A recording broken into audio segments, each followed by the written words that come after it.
দুনিয়া বাড়ানোর নেশা, দুনিয়া সম্পদ এটা বাড়ানোর তোমার যে নেশা, এই নেশা তোমাকে পাগল বানিয়ে রেখেছে। আল্লাহ বলছেন, কার কথা এটা?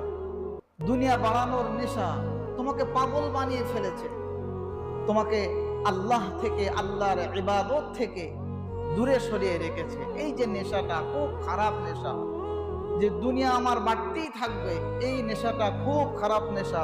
কথাকার আল্লাহ পাকের। আল্লাহ বলছেন মানুষ এমনটি করে, দুনিয়া অর্জন করতে করতে তার আখিরাতটাই ভুলে যায়। এরপরে কি হয়? হাত্তা যুরতুমুল মাকাবির।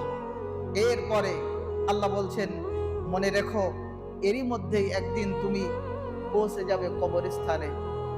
এইভাবে মাল ধনসম্পদ বাড়ানোর নেশায় সকাল থেকে সন্ধ্যা পর্যন্ত খাটতে খাটতে শরীরের 12টা বাজিয়ে একদিন তুমি কবরস্থানে পৌঁছে যাবা। ভাইয়েরা আমার, আল্লাহ পাক বলছেন বান্দা তুমি মরেই যাবা। তুমি যদি সিজদা দাও তবুও মরে যাবা, তুমি যদি সিজদা না দাও তবুও তুমি মরে যাইবা। আল্লাহ বলছেন তুমি যদি আমার নাফরমানি করো তবুও মরে যাবা, আর আমার ইবাদত উপাসনা করো তবুও তুমি মরে যাবা। কারণ হযরত ইব্রাহিম আলাইহিস সালাতু ওয়াস সালাম তারও মৃত্যু হয়েছে, আবার নমরুদের মৃত্যু হয়েছে। হয়েছে না হয় নাই?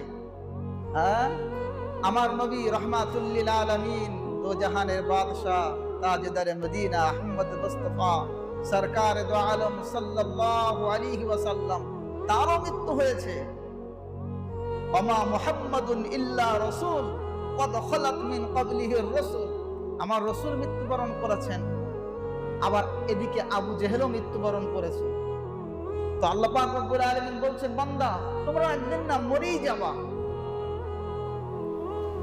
কিন্তু আল্লাহ বলছেন বান্দা তবে কাল্লা সাউফা তা'লামুন, অতি শীঘ্রই তোমরা টের পাবা, খুব শীঘ্রই তোমাদেরকে আমি আল্লাহ পাক জানিয়ে দেব যে আমি আল্লাহ আমার নাফরমানির, একটা নাফরমানির শাস্তি কত বড় ভয়ঙ্কর আমি আল্লাহ পাক কবরের মধ্যে তোমাকে দেখিয়ে দেব।